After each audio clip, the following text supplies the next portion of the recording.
will knock your the opponent, and it's a free kill for the other team. Wait, Are we saying Bane today? wow. Will we actually see Bane At the today? last pick, I don't think so. DFYG, they will surprise us. They're playing us. That would be a huge surprise, but I don't think they would Teasing. go for Bane. Yes. Will they take the risk and go for a Ling? This is actually a long shot, but they might actually do that. Ruby. Yeah. There we go. You wanted Ruby? There you go. You got He Ruby. was waiting for it. You got it. You got Ruby. This is going to be such a tanky game for DFYG, and RRQ might have actually a hard time winning this match if it goes to late game.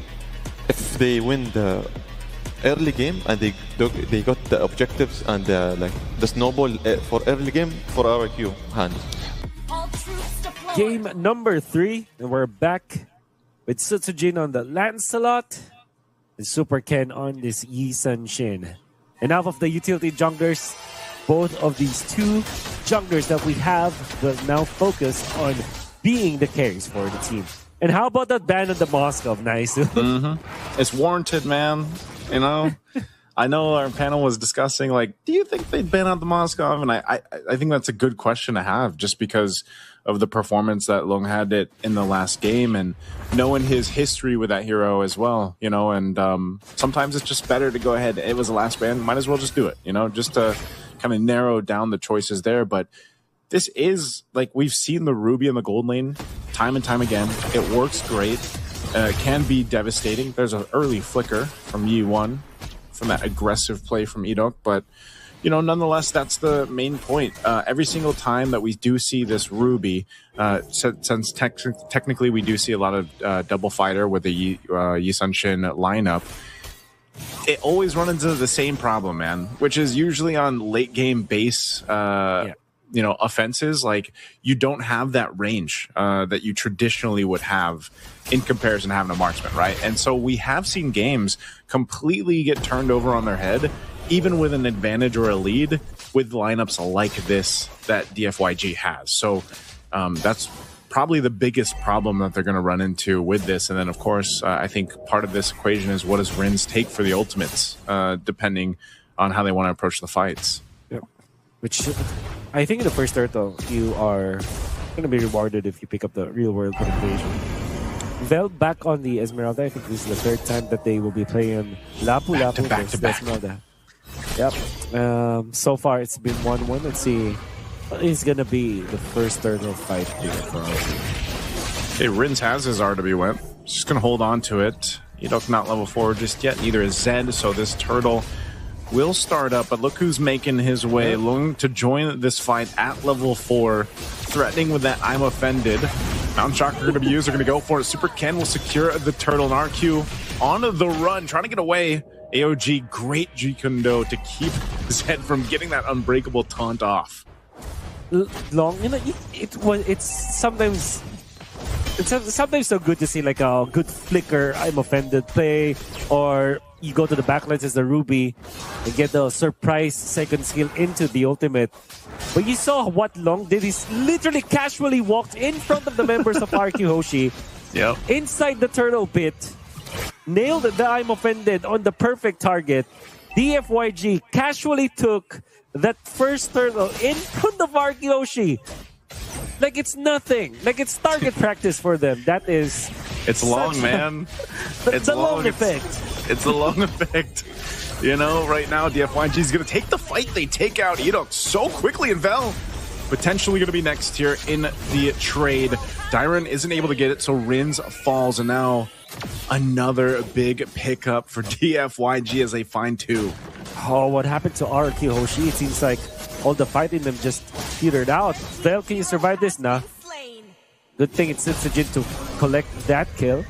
They also denied a cart away from the Esmeralda, so this is going to be massive for RRQ Hoshi. I think that they will probably reduce the gold deficit into just 1,000 gold after that. Especially because Toy is now double laning. But man, I do hope that for RRQ Hoshi, for game number 3, they don't lose out on GOTF just because of that. Just because they're allowing DFYG to take out their members so easily, so casually. There will be another turtle going to be coming here. It's expanding rivers. That's also why Long was able to get into that first turtle so easily from the top to the mid to the bottom lane. And it's also going to be the way for DFYG to connect around this turtle area. Looks like here the play around this turtle, fighting up top in that gold lane, but they are going to go ahead and let DFYG take this out. I think Edok's going to look for the kick, and he does just that as he's able to find Long. Long trying to get away, won't be able to escape the shot coming out from Toy. As a kill's picked up, Rins is still going to survive. A Landshaker drop down on Vel. But turtle for the taking now. And you have Sutsujin going to clear that mid and then making his way up for this objective. He'll grab the Lithwander. Turtle's going to be next, but Long's back up. He can actually join this in, and they can stall this out, so no one's going to claim the turtle just yet. Yeah. It's going to be on duty of clearing the waves, but it seems like DFYG wants to rush this time. I think that they found an opening against RRQ. Yep, they do. And they kind of feigned that they will not take the turtle, and then that actually prompted Sutsujin to just go to the bottom lane. If RRQ does not push, and they will not be able to push because Vel is here, and by the way, Expanding Rivers also have them in that scenario. DFYG again, it takes something so casually over RRQ, and even that Crammer, dude. DFYG are taking and stealing candies away from RRQ. Yeah, Super Ken. Like you said, you know, he's got a ton of experience playing against Sutsujin here in the past, and, you know, it shows. DFYG holding on to that 2,000 gold lead right now. Nothing major, but it is still something, and that could be the reason why RRQ Hoshi decided not to fight into that second turtle. You know, they want to give themselves a little bit more time to scale up and build up here. And especially for Toy, this Granger, as we know, is going to take a little bit of time to go ahead and scale up. And I can't remember. I think if we take a look at the items, I think he did get the Sky Piercer recently, but he's going to deal with this pressure now in his lane. DFYG wants to take this tier 1 turret, and you see what's happening here. Well, if they want to take a turret, you just send a few dudes, and they'll be able to get it because of this the threat that this lineup has. RRQ has to really think about their mid game and their late game right now, because I feel like DFYG, they continue on taking things away from RRQ Hoshi, like the neutral objective as well as the turrets. It's going to be a walk in the park for them to end this game, especially because they also have good late game. I mean, of course, they don't have a marksman for DFYG, but this is still a Yi Sun-Shin. I think Yi Sun-Shin is a marksman if you think about it. But again, there is a lot of ways for DFYG to end this game at any stage. So if RRQ Hoshi does not find an opening for Sutsujin to wreak havoc, as well as find the timing for Toy to be activated, this is going to be DFYG advancing in this playoff. Let's see what happens. They have control of the turtle right now. I think still RRQ Hoshi doesn't want anything to do with these turtles. He's just being zoned out by Vel, actually. So great choice there for Vel, but they are going to trade it objectively. As that tier 1 up top is pushed down by Toy.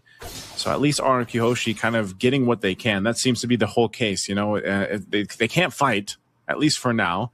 So you might as well grab some space to work with on the map. Get some objectives if you can. But I'm just worried because the way things have gone in the past, 8 minutes, basically, I don't know if they're going to be in a position to actually contest against the Lord unless they somehow get an advantage. That advantage would come mainly through Edok getting a kick and then giving them the numbers advantage in a team fight. But right now, it just seems to be pretty difficult. Yeah, he does have the Sky Piercer, Thunder Strike, but he's working on his next item here. Oh, Vel, is he going to get caught? Nice Landshaker to stun. AOG comes down. Good pickup for Toy to take as he has the Sky Piercer. A little bit of trade in the mid. Oh, the Mountain Shocker will be able to take out Sutsujin as Super Ken gets a solo kill. And now they traded out the 1-for-1. But definitely a difficult game for Sutsujin here. Wow, Vel. I was really wondering what he was trying to achieve in there. They tried to cut the waves very nearby the turrets of RRQ Hoshi. But it turns out to be good because E1 was there to counteract with the E's ultimate. They also did force Rin's ultimate to copy the real world manipulation. But I think the bigger kill was onto Sutsujin. And not only that, Naisu, they actually take a turret in the mid lane, a turret in the bottom lane, on top of a kill onto the jungler of RRQ Hoshi. And all of a sudden, they're up by 3.8k gold. RRQ Hoshi are just not finding a break in this game. Whereas DFYG, they're just getting everything in their hand. Super Ken, if you give this guy a hero that he can be successful with, and if you set up the Yi Sun Jin for success, you can see that Super Ken is more than able to deliver. Now it's going to be up to how RRQ Hoshi would contest this, Lord. Yeah, I guess they're going to go for it. Conceal is going to be used just to push into this territory here. DFYG healthily ahead right now of RRQ Hoshi. I'm not sure if this fight does break out, how it's going to go for RRQ Hoshi. They might just, even if they go for a kick for Idok, like, who do you go for? You know, who do you kick? Yi1 isn't even giving you an opportunity to kick him, as he's got the flicker even available. So, you know, it's really difficult for this Cho to find that window of opportunity, and that's why all these objectives has been basically no contest. Another one going to DFYG. They might force a fight here around the 2-2 turret. Look at Vel, third time on this Esmeralda, having a much better game than he's had previously, as he just goes and leads the charge in. DIAN gonna jump in as well. Solo, he does get out. Luckily, they still have these holy defense shields as well, but the waves are going to be pushing in, working on these tier 2 turrets. Sutsujin this whole time has been playing catch-up, trying to get those items that he needs on this land slot to be able to provide more of that damage throughput that they need here. Yeah. And it can all stem back to that first turtle fight where RRQ Hoshi, like a deer in the headlights, stared down DFYG and gave them everything. A kill and a turtle, and a kill onto the Sutsujin Lancelot more than anything else. Because ever since then, I mean, DFYG did not let go. They're just collecting kills after kills. They're activating Long on his Ruby, and most importantly, Super Ken is just delivering. Yi1 also is a threat for RRQ Hoshi, and there's no actual way for them to really contest Yi1. There should be because of the Lapu Lapu, but it seems like Yi1 has already countered what RRQ Hoshi is trying to do. Oh, RWM dropped down. Look at that. You know, stopped in his tracks too. Nowhere to go. Just body blocked by basically the front line of DFYG. Lord finally goes down. A base turret with it. They will hold on to the 2 base turrets for now, but the shield in mid is gone. So DFYG might continue to press this on. If they actually give the call to Lung to go and make the play and just flicker on forward, they could do that. But now in the mid lane, oh, Sutsujin just to his death, even with the Revitalize being popped here. They keep him healthy. There's the jump in, the AOG from Zed, and DIAN is gone as well. Lung still has his flicker, I'm offended combo. They're going to march in with the waves here, and DFYG with this massive lead will clean up another kill. They want to make a statement. They're going to go for the wipeout here before they end the game and take game 3 against RRQ Hoshi.